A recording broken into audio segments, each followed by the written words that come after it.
not a scientist. I'm not an expert in footballs. I'm not an expert in football measurements. But they put on the football.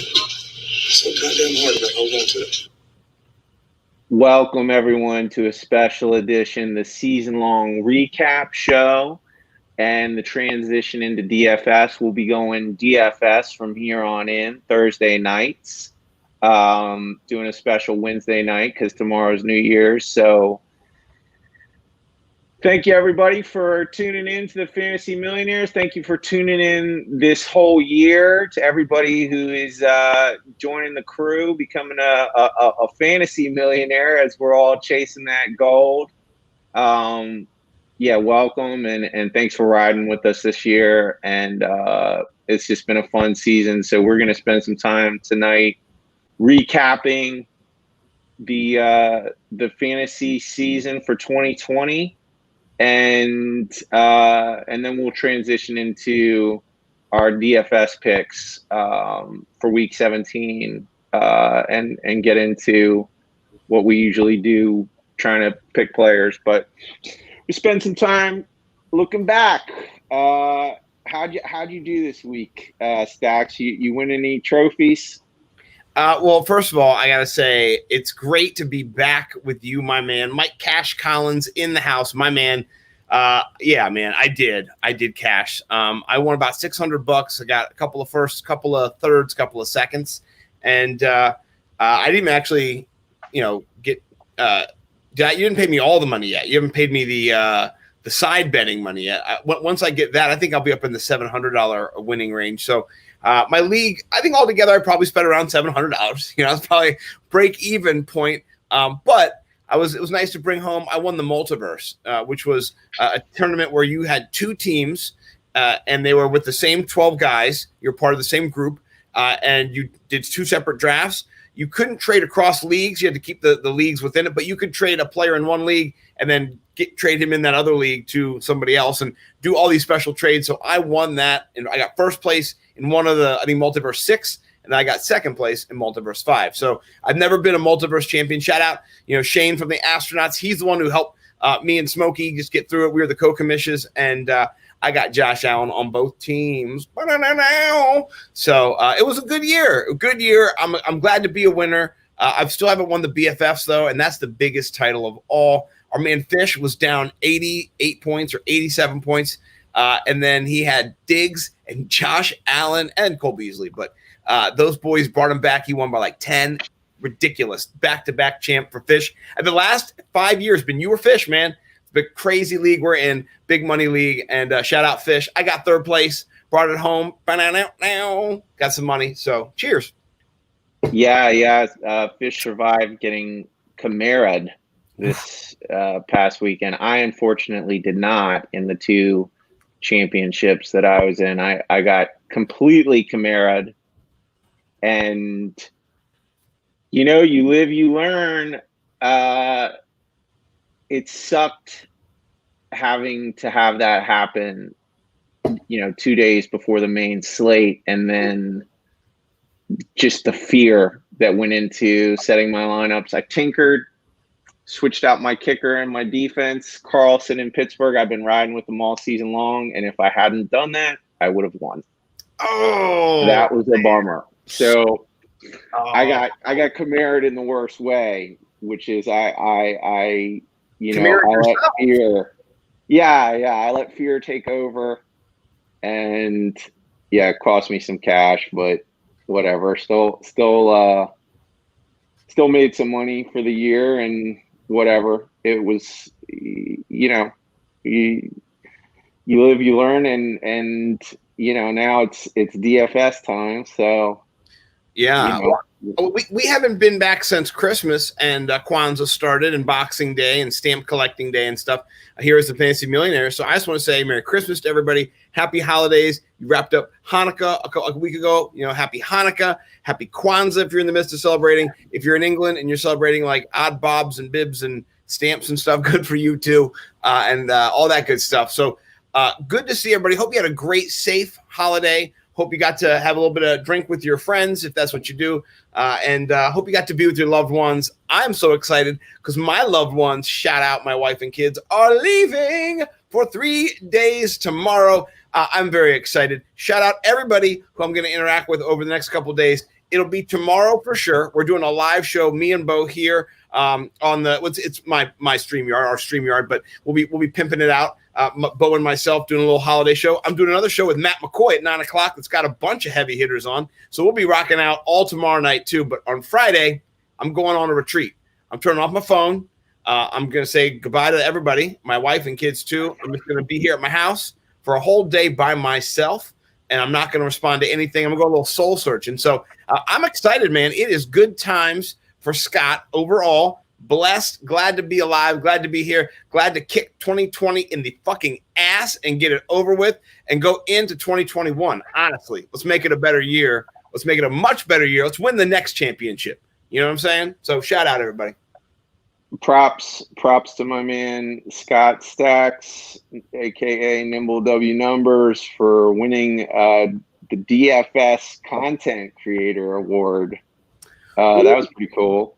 Tyler Moss, man, shout out. Yeah, I was up against I don't think he put the @ in correctly, but I think it's Fade the Noise, which I think is either like Brad Evans from Yahoo. Is it Noisy Huevos, or I don't know what it was, but I think that's his brand. I beat somebody else. Honestly, I'm just so grateful that I get to be out here talking to people, building relationships. I'm writing a little something, a little like a memoir of the last year, just going through the situation with my daughter and everything. And there's just so many people I'm grateful for. Just so many people who've reached out to me, loved me, cared for me, and prayed for me and blessed me. So, I'm just so happy for my relationships with all of you guys out there in the world and fantasy football world. You're the best, man. Like, I love you all. You're great people. And, Mike, my man, my best friend for the last 25 years, you're one of the best people. So shout out you, man. We've been doing this just like 23, 24 episodes. I love it, man. We're crushing it every week. It's been an amazing inaugural session here. Just beginning our journey into developing our skills as analysts and touts and getting people interested in the fantasy millionaires. For me, it really is cool. Twitter is such a horrible place, and the community that we're building here it's really the good side of the internet, which it's really cool to be a part of. So, man, it's cool to see people giving you love, and everybody who's been involved with this show, comments and stuff like that, man. It's been really cool this season.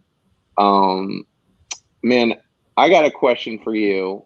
Yes, sir. As we continue our little season-long look back. Here's a look into the future.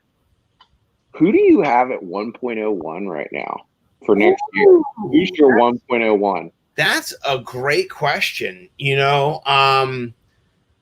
I think it depends on if you go wide receiver or running back. And I think if you're wide receiver, you're Devontae Adams. And if you're running back, you're Alvin Kamara. Maybe it's just the recency effect of what's happened. But, I think those two players are just a little bit better than everybody else at their position. I love both those players, man. They're ridiculous. So I might have to go Kamara just because I listened to a podcast before I came on here from – from Fantasy Points. I think Greg Cosell was on there and Kaplan was on there. They're talking all about his balance. Same thing we were talking about, all his movements and how he anticipates. And he's just a baller, man. He's just amazing, Alvin Kamara. And then on the other hand, Rodgers and Adams are like, let's get 3 touchdowns at least this week.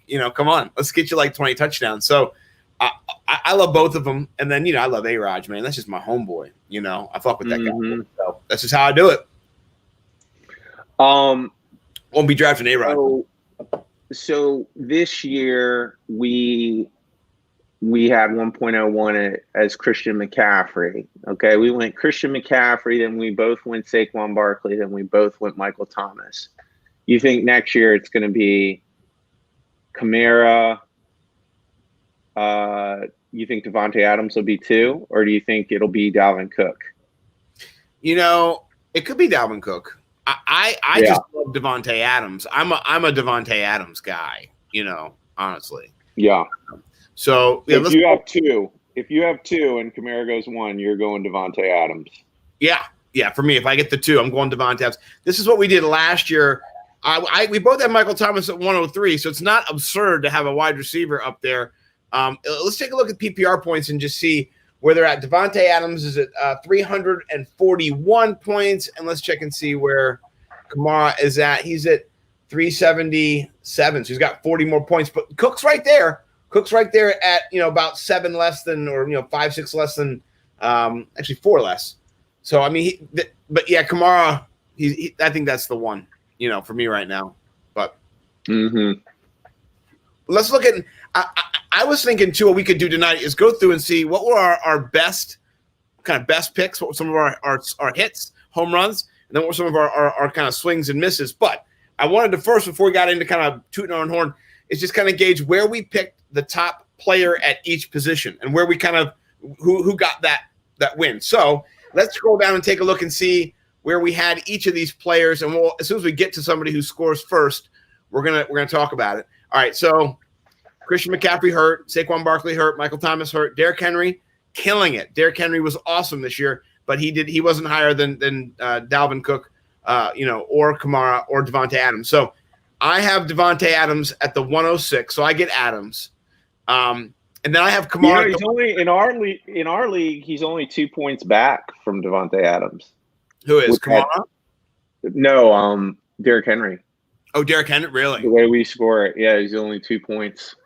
I just went to, so I'm looking at the fantasy football stats, and these are like, we have our little bonuses. No bonuses, like these are just straight PPR points, and so I just want to connect. But yes, in our league, you know, we got bonuses, 100-yard bonus, kind of like DK. You know, DK, you get 100 yards, you get a bonus. You get, you know, whatever it is, a certain amount of, you know, 200 yards, you get a bonus, whatever it is. So, yeah, so. But Derrick Henry, we both, you know, picked high. We didn't miss on Derrick Henry having him there. I was a little bit ahead on Devontae Adams, 1 pick ahead, and then I was 2 picks ahead on Alvin Kamara. So that feels good. Yeah, I'm not gonna lie. You know, just getting a little leg up on you tidbits. I like that. That's you know, a little bit. Well, Dalvin Cook would have been the better pick in our league. Yes, he would have. So I'm right. I know you are. You're never wrong. I know. Correct. And so in our league, it's true because there are those little bonuses and stuff. But we're not far off here. You know what I mean? Yeah. So I think you had Dalvin Cook right there with Devontae Adams. So we have them within this. All 4 of these players are the top 2 players at their position. Tyreek Hill comes in after Devontae Adams. So we have these 4 players in the nice little juicy spot there. We didn't miss on these guys.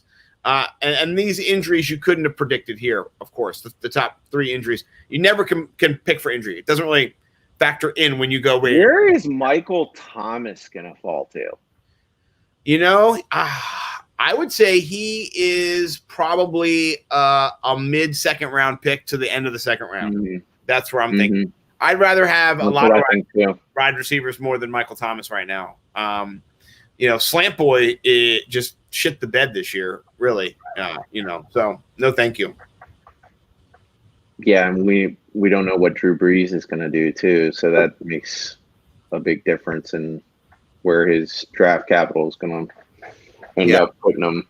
I got to say, well, real quick, Bo's not with us right now, but we do have a friend of the show in here, Mrs. Shannon Collins. She's advocating for Devontae Adams. I love it. That's my girl right there. Shout out. Cash's wife is going 1.01 with Devontae Adams. I love your wife's a good woman. She's a good woman. It might be a good call. Yeah. So. Let me just say this. Shout out. My wife is in a league with your wife, and this year, my wife beat your wife. I think previously your wife had beat my wife in different scenarios. They go back and forth, and my wife got second again for the 3rd time. She's never won either, and so it's just she got Kamara and she got Diggs or something. She got like 3 guys against her, so she had no chance. What are you gonna do? You could have got Diggs this past weekend. You could have got Devontae and Kamara or Kamara. Yeah, that would have been the trifecta. Evans, you could have got Evans this past weekend. Yeah. He won a lot of people championships. Yeah. No, I love it. So we're looking pretty good there. Let's talk about some of our swings and misses here. Ugh. Terrible at the end for me. Clyde Edwards-Helaire and Lamar Jackson, not good at all. Terrible picks. Let's just be honest here. Yeah, Julio Jones not a terrible pick, just got hurt. He is hurt. We did have a $1,000 bet on Julio versus Calvin, which Stacks takes the cake on that. Again, I went back. So we had 3 $1,000 bets. We had a bet for Kelsey versus Kittle. You won that one.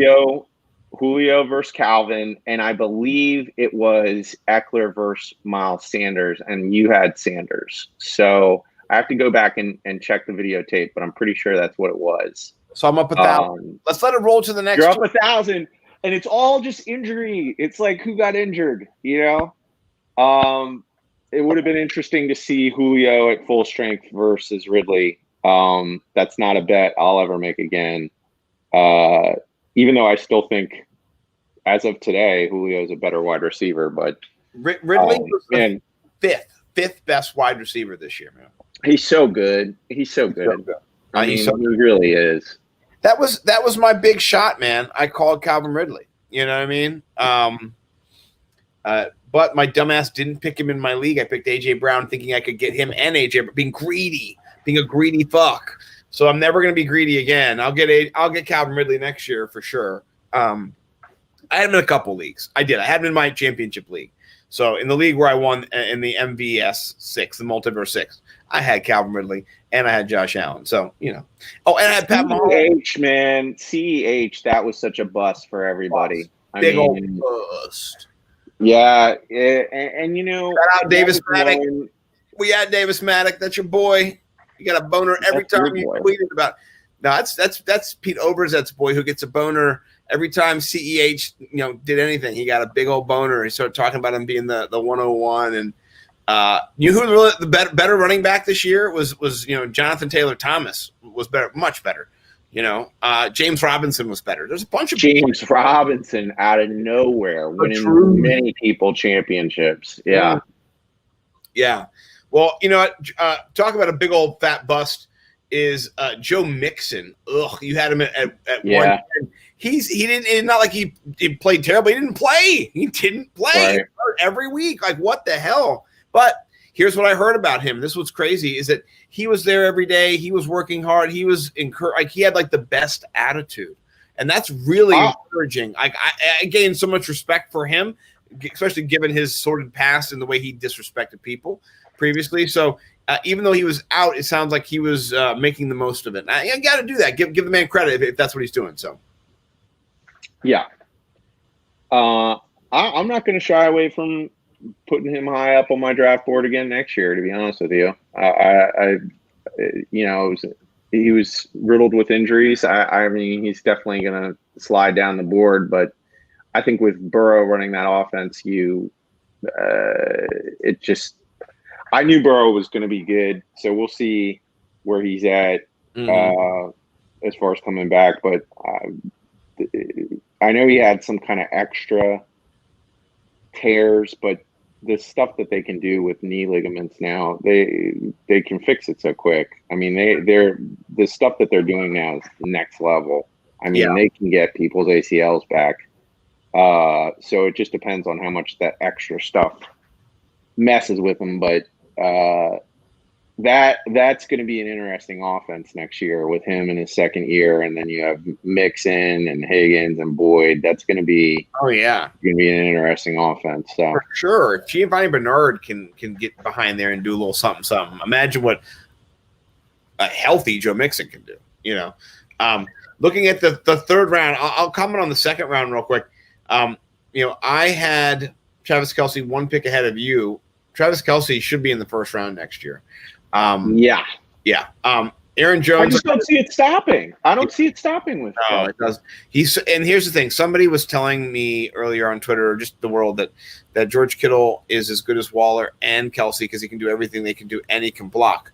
Well, you know what the sad part is that why are you wasting him blocking? If he can do what Kelce can do, why don't you just have him do what Kelce can do, and then you can be better than him? Will you think it's better when he blocks than when you throw the football to Kelce? I'll tell you who I'm fading next year is anyone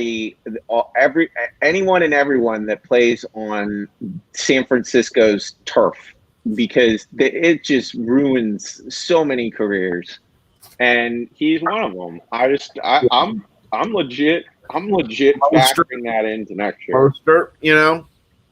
Yep. Yeah, every single I mean, they were bringing in people from the practice squad. I mean, that whole offense was just in shambles throughout the year. Yeah. Get some new grass, guys. Yeah. Get some. Well, they're like the Washington football team's grass was one of the things that they had attributed to RG3's leg injury the time he went down against Seattle. Because if you look at the video of that game, we watched it, on TV. The field was just chewed up. It was terrible. They had like a Kenny Chesney concert the night before or something, and just literally a bunch of cigarette butts were put out, and piss from like drunk Chesneyites, something like that. You're just like, what are you doing to your star quarterback? You ruined him. What's going on in San Francisco? That's not the case. Like I guess they have a water shortage in California, so I don't live there. I'm not going to throw shade, but they got to get that situated, man. They can't hurt their own players with a terrible turf, Yeah. Yeah. Well, Aaron Jones, I had at the end of the second, should have had him up a little bit higher. I did swing and miss on DJ Moore as you did as well. Little high on Melvin Gordon, not going to lie there. But that whole offense was not great this year. Yeah, and Todd Gurley, oh, man, I'm just going to scroll as fast as I can by that, and we'll never talk of it again. But, yeah, I mean, Lev Bell, that was a situation in and of itself. But, I had Melvin Gordon in the fourth round. So James Conner fell off the face of the earth by the end. Gurley ended up in a 12-man league in RB2. Lowest end RB2. So, I mean, his touchdowns carried him, but yeah. Yeah, he does have a nose for the end zone, but yeah, I'll be interested to see on the cusp, right there. What the offseason does with him. Oh, he's gonna. Yeah, I don't know. Yeah, I don't know what's gonna happen with him for sure. But yeah, what about was there any huge hits that you had? Let's kind of scroll back down here as we get better on. We kind of both were after DK. Keenan Allen not ranked well at all over there. That's by myself here. Mm-hmm. You had Diggs at 506. I want to see where I had Diggs at. I'm hoping it's higher than that. Man, Diggs is 3. It's Devontae, Tyreek, Diggs. Yeah. I hope I didn't fade Diggs too hard. I did. 6th round. That's terrible. You had him a whole round ahead. Well done. Yeah.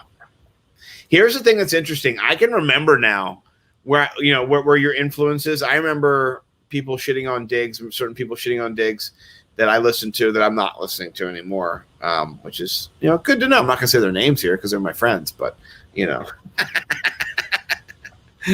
knew I'm not listening. Yeah, to. it's always adjustments, man. My biggest, what I want to do more next year is play more leagues. That's one of the things I'm trying to do. I only played 6 leagues this year. I'm trying to up that. So, the Fantasy Millionaires could potentially be creating a league in the off season. We're definitely creating a league. We're definitely creating a league. Yeah. So any of the Bo McBig Time will be in it. Any of the other people, if you guys want to hop in. Yeah, Brad's gonna be for sure. I got Deontay. What do you think we should make the buy-in? What should we make the buy-in? I mean, we are the Fantasy Millionaires. You can't do a little cheapy joint. Oh, I mean, I think it should be at least a hunch. Oh, you want to go hunch? I was gonna say 50. No, it's a bill. You want to do a bill? Okay. We should do a bill, winner My take man. winner take all every year. No, No, you got to have first and second. First and second. 'Cause it's such a bummer when you get all the way to second and then you get Kamara or Evans. all right. But it's 100 is where we're gonna just put it at, and we'll get Yeah, do a 10-man league with 100. I mean, you could get some good money, dude. yeah. Well, both Do men. like 750, 250. Okay, that sounds good. I like that. We'll see. We'll see who wants to be in it. The dedicated. Gemmo's always been around in there. Joe Bond's been around in the a lot of people been around in the chat. Shout out to Joe Bond, who was ranked by Fantasy Pros as, I believe, the third or fourth best analyst of 2020. Third. Yeah. Well, that's pretty cool. Here's what's cool about Joe Bond is, shout out Joe Bond. Sometimes he does check out the show, give me pointers on the show. This year, Joe Bond was in our Crab Cake Invitational League. We had Denny Carter in there. We had Joe Bond. We had his Joe Bond. I got Kamara by Matt Hicks did that to you. Ryan Seafrost is in there. You have Jason Sarney, Jeff Lambert. Who am I missing in there? There's somebody. Johnny Cake Salvo from the Junkies. Shout out the Junkies. By the way, this is the reason why we're here. If you really want to hear our origin stories, because this is what tonight's about. We're not really like balls deep in content yet.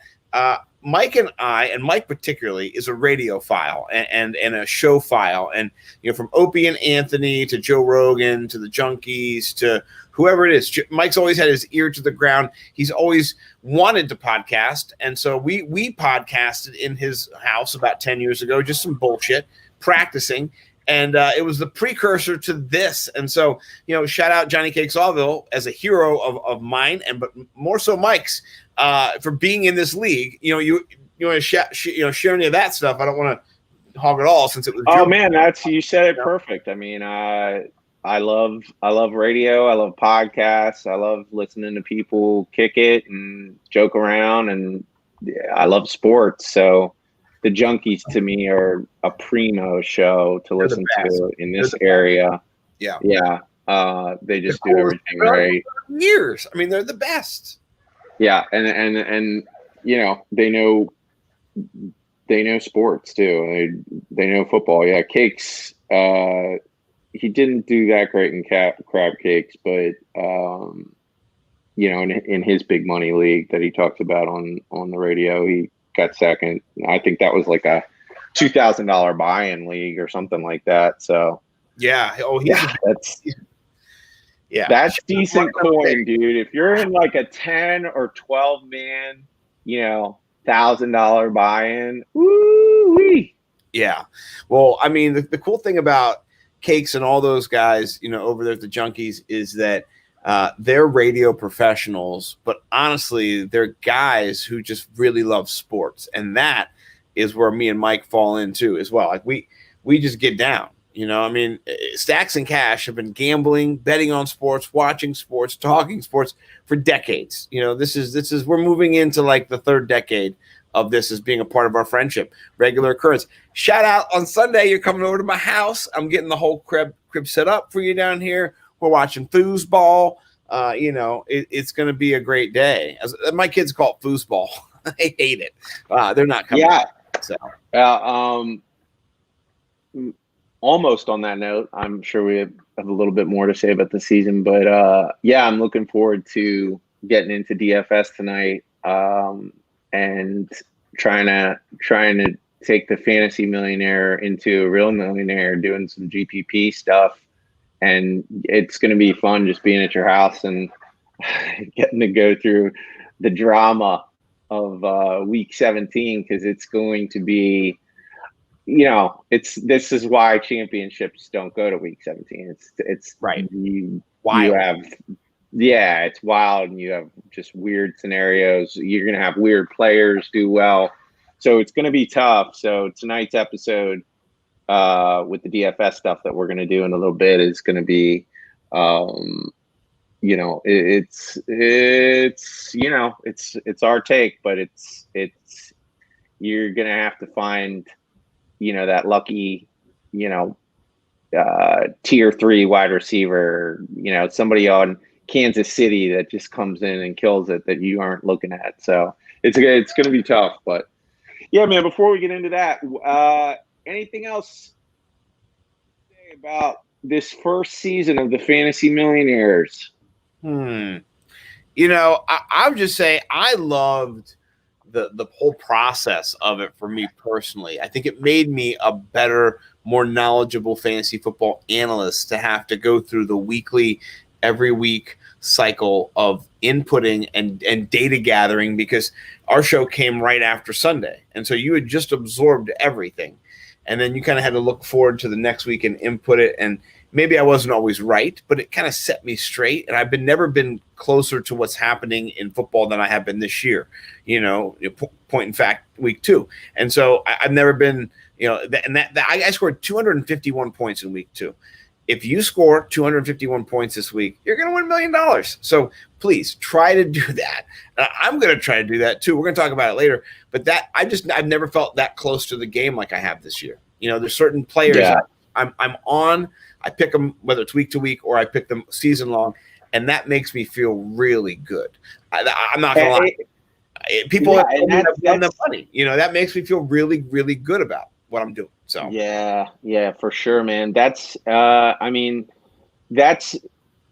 show is a season-long show for fantasy football until now, and we now transition into DFS, and we do have a DFS star with Scott Stack Simpson, who did score 251 points in the GPP game. So that's just really cool, man. And it was a 50-cent buy-in got him $5,000. Yeah. So, and the thing I notice about all this too is, when you keep your ear close to the ground on stuff, you have a shot at,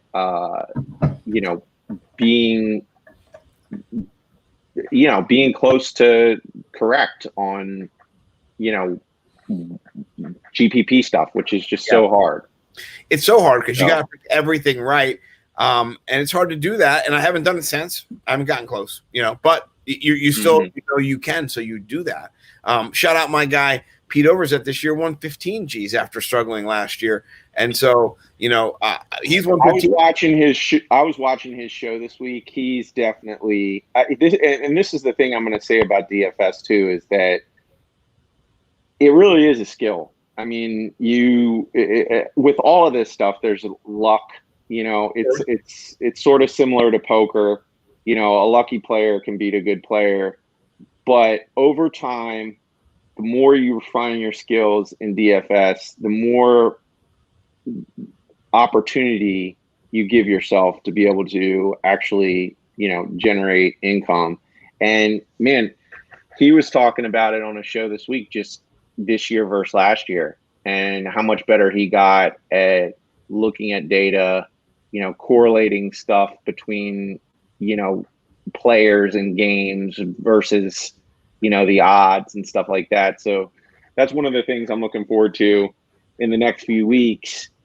This is the last week where we're going to have a real full main slate of games. So it's going to, then we have a good, decent slate of games with the first round of the playoffs. Weekend. Yeah. Right. You got a bunch of plays. 6 games. Yeah, you're going to have 6 games, but then after that, it will, we'll have to figure out how we're going to, look at slates and stuff like that. But we still got one more week to do a normal DFS podcast. So before the last thing I'll just say is, again, man, thank you everybody who's been checking us out. And you guys are like you said, like we've been saying, we're gonna ride with DFS until the Super Bowl. But this is the end of season long. So hopefully we helped, and we're looking forward to coming back next year and continuing to do our season long show. But until then, it's DFS time. It's DFS time. No, and one thing I always do is I want to welcome you guys into my process a little bit. And I think where you should always start is with the spread, the implied lines, kind of where the points are, what Vegas thinks. Not that they're always right, not that they're the linchpin for everything, but it just gives you They a sure little are good, though. well, you know They what? are good. They are still around. You know what I mean? They blow my mind how much they are just right on point. So it's a great place to start as a reference point. Yes. So I'm going to share my screen like I do in class, and we're just going to run down the spread of the games and kind of talk about game by game where they're at, what's at stake. You know, in the Week 17 matchup, is there a playoff berth? Is there anything they're playing for? Are they done ski? Do they care, right? And so starting at the very first game here, we have Miami at Buffalo. Both teams are playing for something. Buffalo, though, they're down a few players. John Brown has been on the COVID-19 list now. He's not going to be playing. Cole Beasley is questionable. I know Diggs has been struggling with a foot injury, but I mean, you know, he is probably going to play. They do need this game if they want to make sure they get the number 2 seed and get that home field. Miami is fighting to be in the playoffs, so they're going to give their all.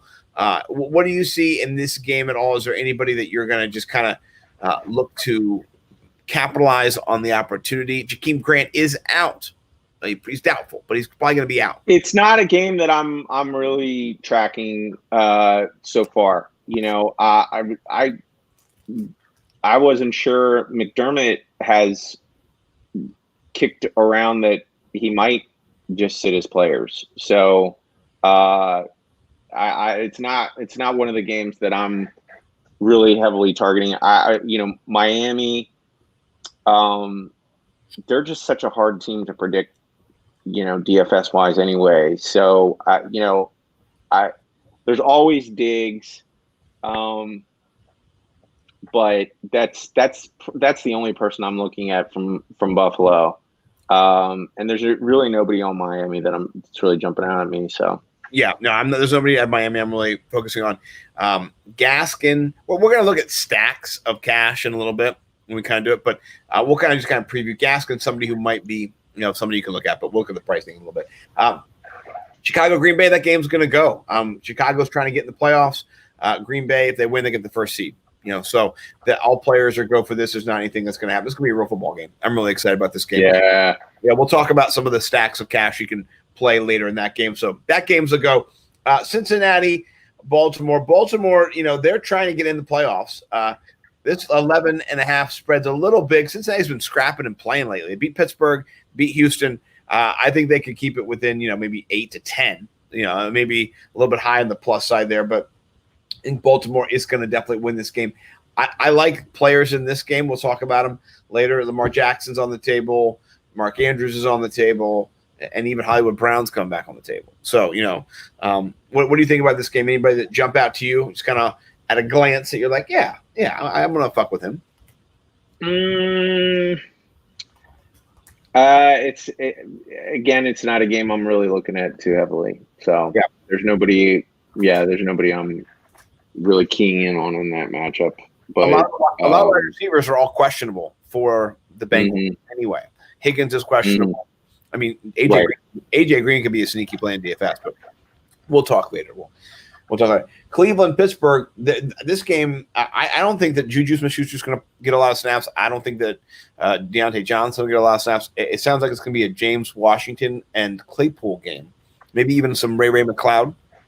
And Tomlin has already come out and said that he's going to be resting starters, so they're not vying against Buffalo to win the game. So to have that second place. So again, that's, you know, I'm not looking at anybody on Pittsburgh. Yeah, like McLeod or somebody like that would be a nice, cheap, sneaky play. Yeah, it would be. Cleveland, on the other hand, they need to win to get in. You know, there's a scenario where they don't get in, so they're going to be going guns blazing. That's why they're, you know, minus 6.5. Detroit, Minnesota. Dalvin Cook is out, man. I heard today his father passed. I cried, man. I had a little just tear came down my eye. 46 years old. He's 4 years older than me. You know, like holy fuck, it makes me so sad. for Dalvin. Praying for him. I didn't praying even know what happened. I just saw that he was out, and I was like, "What's going on?" His dad died, and his dad's only 46, and he died. Yeah, I didn't read What? how it happened. I wasn't trying to get into that, but yeah, his dad passed, and so man. yeah, I just said rest in power, brother. You know what I mean? Yeah.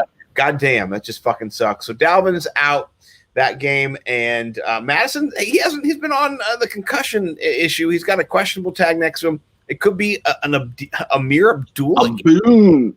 or a Boone game, either one. Yeah. Boone's been in a bunch last couple weeks, more than Boone, but Boone could be in there too. I'm thinking cheapy with Abdullah, but who knows? In Detroit, oh my gosh, I don't even think Matthew Stafford's going to start in this game. This is going to be a blowout city. I can see Minnesota beating Detroit by like 20 points. That to me, that's just a smash spot for Minnesota. We'll see. Their defense is terrible, but I don't think Matthew Stafford. Why would you roll him out there with a bum ankle, broken ribs? That just would be like mean. If I was Matthew Stafford, his wife had a brain tumor last year. I'd be like, I think I might have to go back on the COVID list. You know what I mean? It's kind of my take on that one. Anybody that you would play in the Minnesota game? We'll talk about stacks later, but it's not a game I'm keen on. The next one I've got. There's a few players. Indy Jacksonville. Fill up my river, man.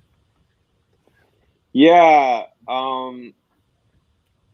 I spent a lot of time looking at receivers to get ready for this show tonight. And, you have your tier 1 guys, your tier 2 guys, as far as price. The tier 1 guys are kind of 6,500 and above, and the tier 2 guys are, in that $5,000 to $6,000 range. T.Y. Hilton is going up against Chris Claybrook, and he's 5,800, and the Colts are definitely going to try and win this game. Yes. And Claybrook is, top 5 worst corner in the league. I mean, he's just Doo-doo Brown. Yeah, maybe top 10.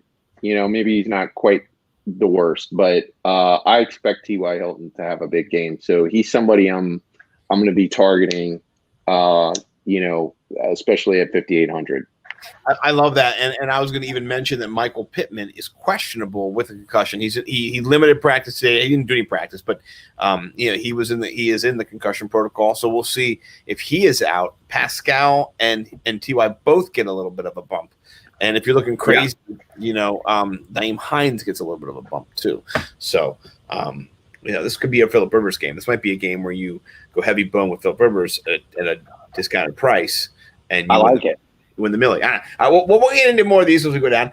The Kansas City Chargers game, they're not starting Patrick Mahomes. They're probably not going to start, Tyreek Hill. He's got a little bit of an issue with his hammy. They're probably not going to start. I know CEH isn't going to start. Maybe not even Le'Veon Bell. This could be a Williams game, and not the opt-out Williams, the left behind Williams. So is it Darrell Williams? Is that the left behind Williams? Yeah, so that could be a little sneaky play in this game where, the Kansas City doesn't care. When nobody cares, I feel like a lot of offense happens. Kansas City's got first place. They don't care. They got number one. They're going to rest them this week. They're going to rest them next week. They're going to chill out. They're all going to be healthy, and they're going to steamroll to the playoffs, to the Super Bowl. But that's later. We'll talk later at the end of the power rankings. We're not getting rid of power rankings, folks. We're going to talk power rankings to the end. That's one of the best. And 3 tweets. Don't forget about 3 tweets. Can't wait for 3 tweets. I'm all about 3 tweets tonight. You got a good one? Oh, I got the best one. I got super duped by it, man. I got bent over a barrel by it. I can't wait to share it. Okay, that's gonna alter my order because I've been crushing in 3 tweets for weeks now. So hopefully you got a banger. Well, I got a big bag. Okay. I'm very excited. I come correct on week 17. All right. Yeah, the New England Jets game, light them both on fire and burn them down. Yep, not interested. No, Damian Harris is questionable. You're going to give a Sony Michel game. Ooh. Yeah, not interested. Not interested in Dallas Giants. Yeah. Tampa, Atlanta. I'm interested. Very interested. Oh, very, yeah. Very interested in this game. Yes. Yep. Receivers, you want to talk, what do you want to talk here? We can go up and down. I think so. The tier one guys, you have two right there, three. Evans, Godwin. Evans is 7,500. Godwin 6,600. Calvin Ridley's 8,500.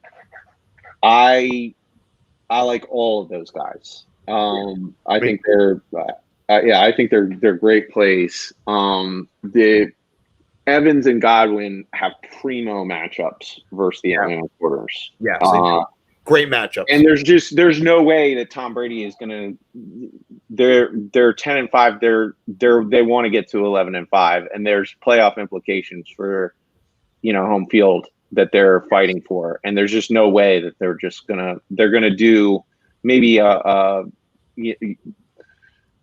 gonna do a replay of what they did last week where they just light it up in the first half. But Atlanta's kind of been a sneaky team lately where it's been they've looked good on defense at times too. So I actually expect this game to be somewhat close and to play. I believe they'll play 4 quarters of football, which is what you want for guys in a tier one matchup that you're going to spend a lot of money for, like Mike Evans.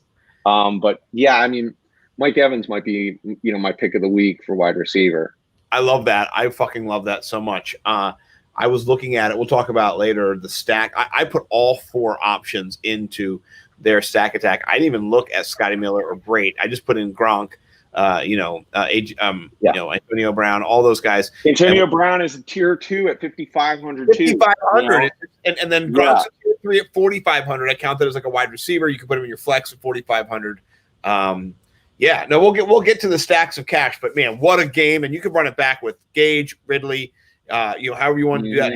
Hurst tight end play is in vogue as well. So this is a game where this might be my favorite. Hurst is my number 2 tight end for this week. So you motherfucker, I love it. This is a separate processes still, and that's one thing that's good. We're not always the same, but when you come to some of these big like aha moments alone, and then when you come together, maybe it's something. Maybe it's not, but maybe it's something. Maybe it's leading to a million maker. All right, well let's jump down into the second half of the slate. Here's one thing I love. You're going to love this too, and I can't wait. I love when this Sunday is my favorite Sunday. I'll tell you why. All the players are not predictable. Dalvin Cook's out, et cetera, but there's so many games on that you're getting red zone, touchdown, interception. Like it is just so fucking fun. And in the afternoon, 2, 3, 4, 5, 6 games. Like 1, 2, 3, 4, 5.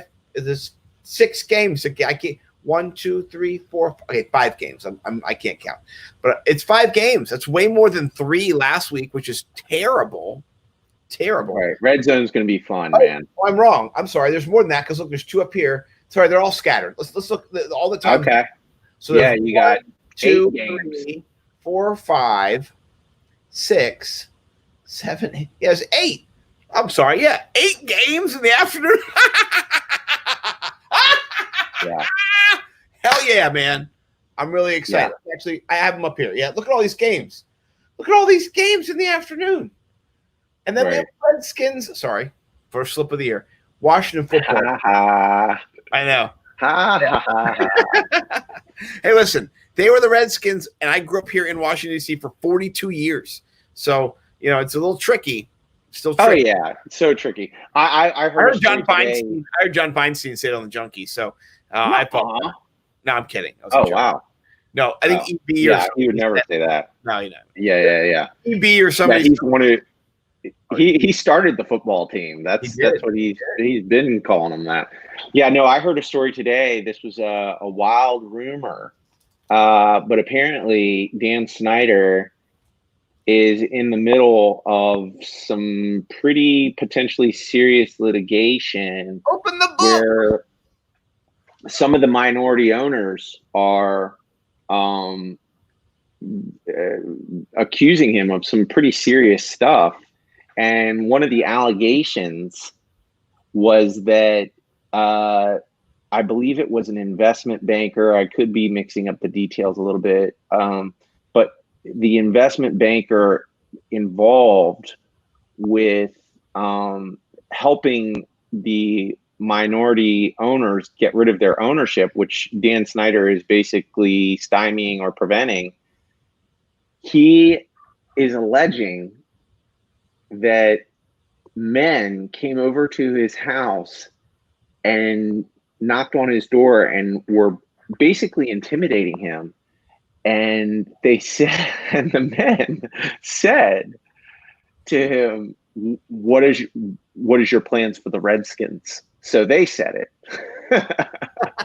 At least that's what was being reported. That's hilarious. What's your plan? Yeah. What's your plans for the Redskins? They were there were some goons that were doing weird stuff, like they were moving in sync and they were flanking him and shadowing his movements. And they said, what are you going to do with the Redskins? What are your plans for the Redskins? And so they said it. Yeah. Oh man, I'm in bad company now. Should have said the football team. Yeah. Said the wrong phrase. I should have said the football team. The New Orleans Carolina game, I like Alvin Kamara. I like Alvin Kamara. Rodney Smith is going to be going, and so he's going to be priced down this week. Rodney Smith's going. There's no Mike Davis. He's already kind of out, so he's not going to be playing. So that's a little tidbit you might want to talk about, or not you, but I know. I think this week you previewing the next game. I think you have to start Kamara and Henry this week. Like, if you're building multiple GPP lineups, yes, you just got to spend the money on those guys for one position. For me, Derrick Henry is he's my RB1 this week. They're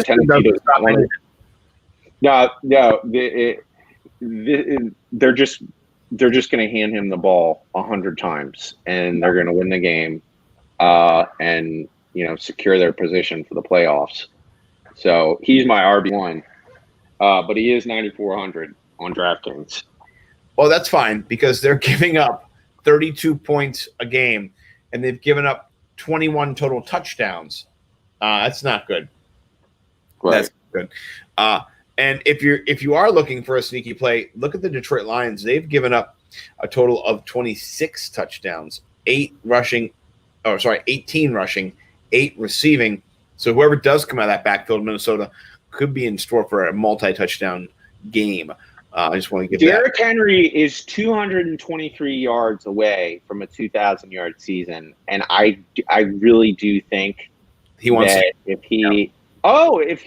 he's 80 yards away and it's midway through the third quarter or something like that, if he's already broke off a couple of big ones, they're going to give him the ball and they're going to get him to 2,000 yards. Yeah. No, I agree. I love that game too. Las Vegas, Denver, could be a shootout. They're both, I think Vegas is eliminated now. Nothing to play for. That could be a game, but we'll talk about it later. I'm not really into that. Vegas, I love some players in that Vegas game. So I have Nelson Aguilar as a tier 2. He's 5,400. Oh, wow. So cheap. His corner is Devontae Busby. I guess that's how you say his name. I can't believe he just continues to be priced so low, and he is, Derek Carr's favorite target on that offense. I think Henry Ruggs has an even better matchup. He has a much worse corner on him.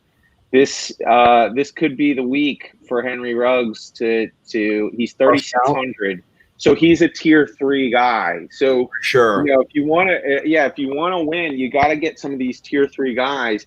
So my tier 3 guys are 4,000 and below, and the way this game shakes out, it's going to be a real football game because neither one is playing. They're just playing for fun, and they're both teams are going to try and win that game. So Tim Patrick at 4,000 Oh, that's crazy. He has a great matchup. He's $4,000.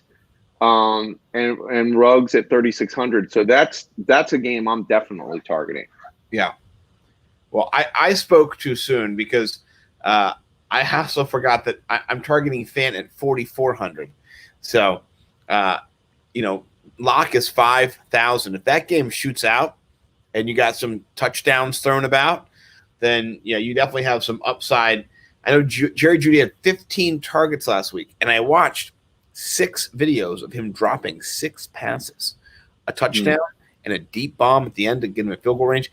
Jerry Jeudy better come back this week and catch some fucking balls, or he's not getting any passes thrown to him this week, and just get away from him. So I'm either you go heavy bone with Jerry Jeudy, or you get no bone at all, and you go all Tim Patrick and Noah Fant. So, yeah, please forgive me. I was on this game. That's definitely one of the games I'm after this week. So, the next one. Who is going to be the quarterback? That was Blake Bortles and some other dudes I haven't even heard of. I don't think Blake Bortles is on their team anymore. I don't even know if he's there anymore. I think they brought him over. Oh, they did today? Practice squad. I just read about it because I was preparing for the show, and I was like, beat me to that. Nice call. Well, here's the thing. I do want Cooper Kupp in that game. He's a tier 2 at 6,100. I think he's on the COVID. He got COVID? I think he's on the COVID. He didn't show up in DraftKings as having COVID. When did that happen? Late breaking news. I believe it's there right now. Oh, you're right. There it is. Oh, well, scratch that game for me. I don't want anybody. I might take Josh Reynolds, not Ryan Reynolds. You know who I want? Dan Arnold. Oh, that's my number one tight end. That's my tight end of the week, Dan Arnold. Ooh, I love that. That's a great call. And let's check out his price. Is he under 3K? No, he's 3,100. That's a great price. 3,100 is a great price for Dan Arnold. Dan Arnold at 3,100 is my tight end of the week. No, it's a great call. I love that. Let's take a look. The San Francisco-Seattle game. No Brandon Ayuk. No Deebo Samuel. No Mostert. You do have Kittle back. You do have Richie James. You have Wilson. Seattle has been playing much better. Their corners have been doing a much better job. You saw it last week. They did shut down the Rams offense, and Jared Goff looked terrible. I called that, by the way. Shout out, in your face, have a taste, because people doubted the Seattle defense, and I've been riding them a little bit lately for the DFS purposes. But anyway, what do you see in this game? Yeah, there's nobody I'm interested in because of the corners. So, yeah, maybe Seattle D is a nice little sneaky pick as far as Ds. Yeah, let's see what Seattle is priced at as far as their defense. Let's see. Seattle is 3,000. That's too high. Yeah, it's a little bit too high for me. And then in the last game, who do you think wins the Washington at Philly game? It's a plus 5.5, which really means Washington's favored because they're the home team. They're kind of normally they're the away team. Home team gets 3 points normally. So the money kind of seems to be there on Washington. What do you think? So they're going to have Taylor Heineke behind center. Man, I can't believe Vegas has the spread like that. I would think Jalen Hurts takes care of business, and me too. They win that game by a touchdown or so. Yeah. So right now, if you're looking at it, it's about a point. So it's but still, I feel like that the Washington football team is going to shit the bed. Just between you and me, Mm-hmm. That's kind of what I think is going to happen. Honestly, that's what I think is going to happen too. The defense is so good that it will keep them in the game. But I just don't see how they're going to really get a lot done offensively. So, no, I'm with you there too, and I think that's the end of there. So let's talk about some of these players who are going to be out. So if you're playing either in the championship this week or if you're playing DFS, Mahomes is not going to be playing. Big Ben's not going to be playing. Goff's not going to be playing. Possibly Matthew Stafford's not going to be playing. So I'm not going to be. Chad Henne, is that who's going to be in for Mahomes? Elvis Gerbach? No, thank you. I don't know what's going to happen there. Big Ben out. And then we talked about it. No Dalvin Cook, no CMC, no James Robinson, no Mike Davis, no CEH, probably no Akers. Then questionables. You got to be kind of paying attention to. You got Madison, Ronald Jones is questionable, Leonard Fournette. Both those guys are questionable. So we'll see what happens there. Damian Harris, Carlos Hyde, and Chris Carson are both questionable. And so I did put Amir Abdullah and Mike Boone as some guys to think about in your running back position. Anybody else that you looked at that you thought we needed to mention because of injury or because of just players being pulled, that there's an opportunity there? No, man, let's do stacks of cash and power rank it up and then 3 tweets it. I love it. Okay. So why don't you go first with your first stacks of cash, and then I'll jump in with mine and if you have the guy, I'll pivot to them on the board. I love Tom Brady and Mike Evans even at that price. I think it's another big week for Tom, and that's my stack of cash for the week.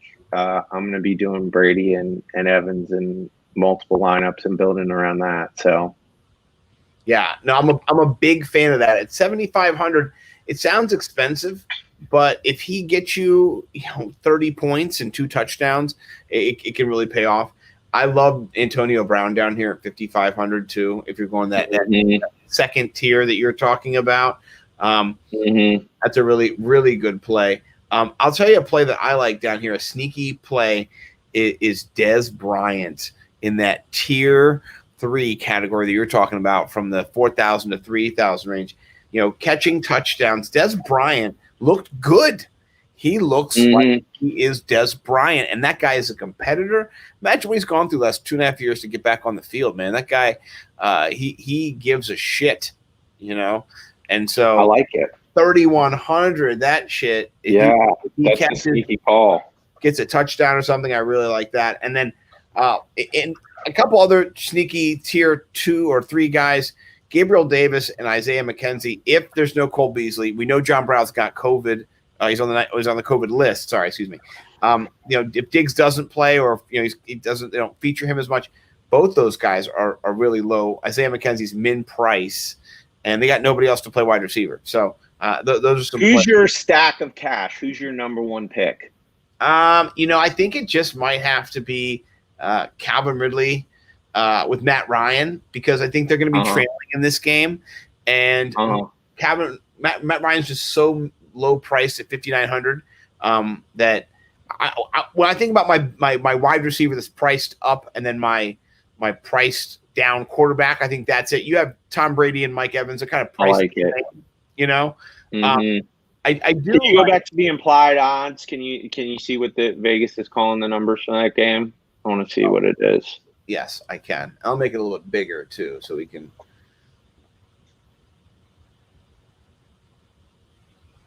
Yeah, what is Vegas got these guys scoring? Let's see here. We got. No, we kind of missed them there. Oh, they were there. Okay, 21-28. Okay. They're at 50. Another stack that I do really like is, let me go back real quick. Another stack that the Alvin Kamara and Drew Brees stack, if you're doing a running back stack, 5,900 for Drew Brees is really low. That's just a thought. And then the Jonnu Smith and then Ryan Tannehill stack, tight end wise, I really, really like that stack. And if you want to get wild and crazy, you can get Chad Beebe and Kirk Cousins for under 10 grand if you're looking at those low stacks. I think Chad Beebe, he's got a good matchup this week too. He does. Yeah.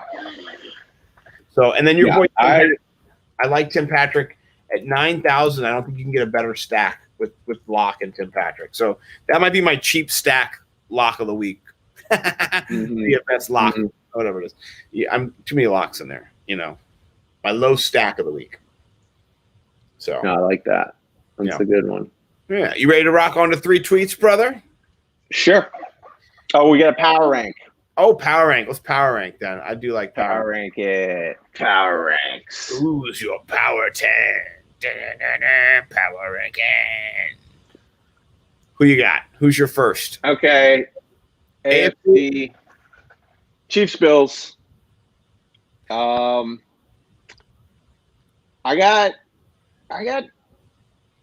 Titans at 3, Steelers at 4, and then Browns at 5, Ravens 6. I like that. I'm going to go Chiefs, Bills, Titans, Pittsburgh. Okay, we're simpatico through 4.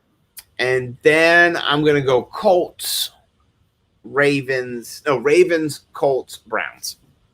That's Okay. and Miami, because the Ravens were beat by the Colts. The Colts lost to the Ravens this year, so that was a game that Lamar Jackson did get loose. So I'm going to go that way. I'll start off with my my NFC. I'm going to go with the Pack attack. I love the Pack. Pack is number 1 for me. It's kind of been edging around there, but Pack is number 1. Number 2 is the Saints. Number 3 is Seattle.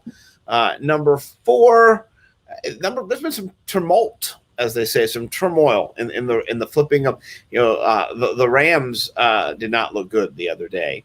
No one looks really good. I'm just going to cut it off at 3. I'm not going to give it. That's it. It's the only 3 I think can win, so I'm not going to name anybody else. Packers, Saints, Seahawks. That's it. That's all that matters. And then Bucks for. Oh, the Bucks. The Bucks are number 4 for sure. Bucks are 4, and then nobody else. I don't care about anybody else. I forgot the Bucks. Sorry, the Bucks are there, and then the Rams are doo-doo.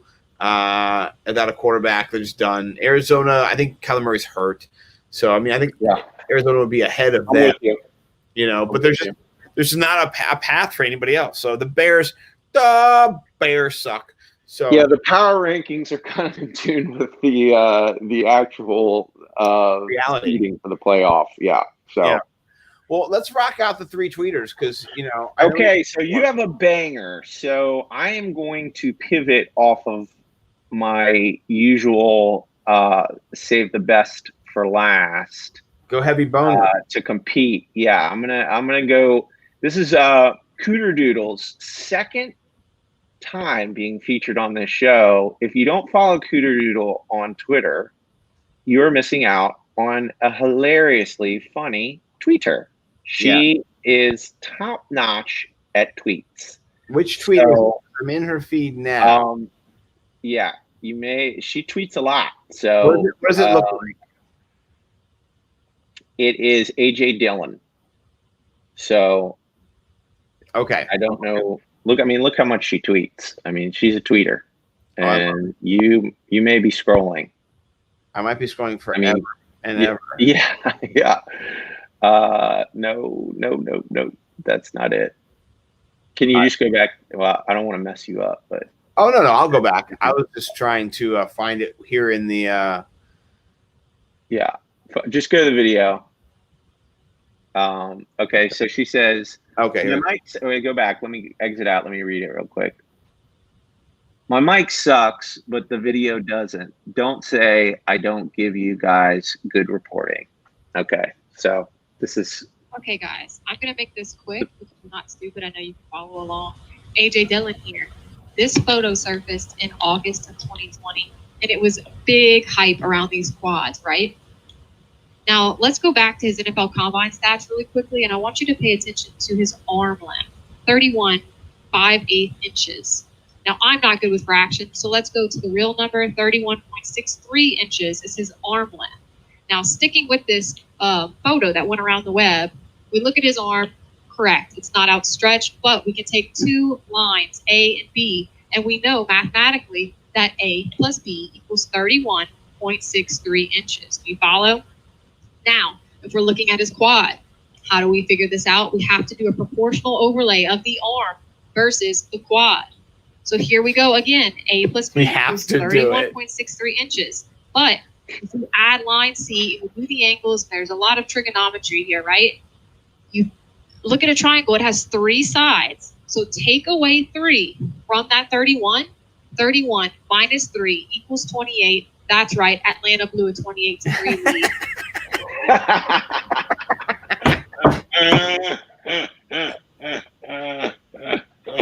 Oh, I love it. Oh, I love it. It's a deep dive. That's hilarious. Atlanta crushing Seoul defeat with a lot of trigonometry.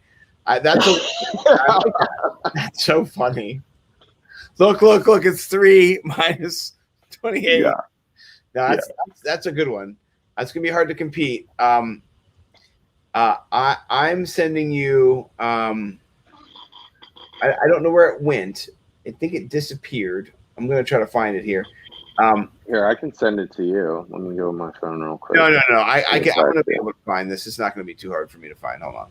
I'm just gonna go to me, and I'm gonna go in here. Okay, here we go. This is gonna be.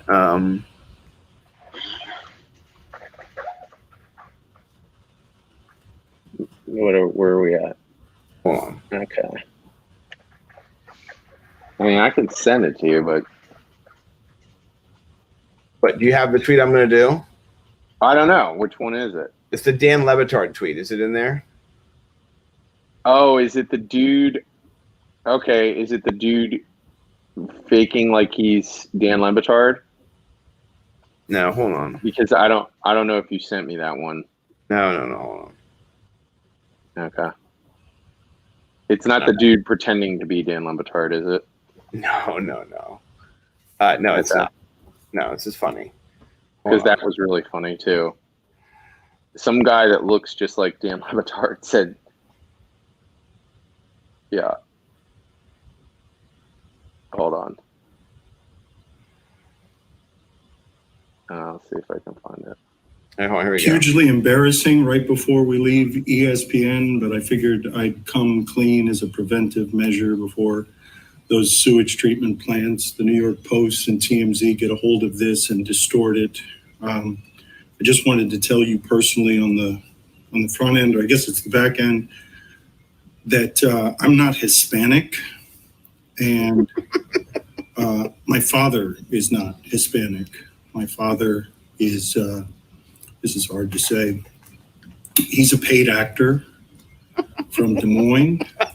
His real name is Doug. We carried on the lie for a long time because it was profitable. It got away from us. So Doug and I are deeply sorry. Okay, so this is hugely. So I fell for it this morning. Like I saw this and I was like, Dan Levitard. I was like, no. And I tweeted out another 2020, another kick in the nuts. And so I got fooled by this. It's not true. No, you know what's so funny? This is what's so funny. I didn't know that was the tweet I was trying to find. I seen this tweet. Yeah, I thought it wasn't Dan Levitard. Why does he look so weird? Is it the beard? Yeah, I thought it was some look-alike too. Yeah, I should have noticed from the voice, but is this what you were gonna do? Well, I was gonna send it to you. I was like, "Oh, is this the one?" Because I didn't realize that's Dan Levitard. Like, he looks weird, right? I guess I haven't seen him in a while. It's funny. He's got that weird beard. Yeah, he looks different. He's He not. really does. Not Hispanic, and his dad's name is Doug. Doug. Yeah, that's hilarious. I thought that was funny. I enjoyed that. Yeah. So no, that definitely tickled me. Yeah. Yeah. Well, I don't know. If you've got a banger, you can take home the season-long wrap up. How about we both get a little shine? Okay, we'll do a 4 tweet tonight. Yeah. I'll do mine. This is Okay. my other one here. If I can make it big. I guess I got to go to myself here and my media. So I tweeted this out earlier today, because That's just what I do. I tweet things out. And so you might have seen this picture. This is a famous picture now of somebody saying that Snoop Dogg once he's vaccinated. Have you seen that one? No. Oh my! So I stole this off of that. I'll show you that one. But this is basically like this picture of Snoop Dogg once he got vaccinated. Once he got the vaccination. That's hilarious. So it looks really a lot like Snoop Dogg with his little cute face and everything. So yeah, he does. Yeah, he does. So I just wrote, is it just me or has 2020 done a number on CD Carter? And so I have a pretty picture of Denny and then this fugly Denny right here. But what makes it funny for me was I was playing off of the bigger joke of this guy looking like a vaccinated Snoop Dogg. So that was mine. What is yours, my friend? I'm interested to see. All right, go back to the Rob Gronkowski one. This is so hilarious. I don't know. I guess I vaguely remember this. This is from Ian Hartitz. Mm-hmm. He tweeted this out. I think I've seen this. Yeah, it's hilarious. Yeah, he was like, he's like, never forget. This is Rob Gronkowski, and the main thing that's funny is his laugh. Yeah, but yeah, go ahead and roll tape. Almost a career-altering trade, and it was about 2 years ago. I was actually traded to the Detroit Lions, and I called up, and I got the phone call, and I was contemplating if I should retire or not about 2 years ago, and I was like, "You just traded me to the Lions." I go, "Well, I'm retired. Like, I don't know how that trade can go through." And then 2 days later, the trade never went through. Can you believe that? Yeah, They're going to trade you? Yeah, I got traded. I told that story before last year. Yeah, and I was like, "Oh no, I'm retired. How can you trade me?" And I stayed on the Patriots.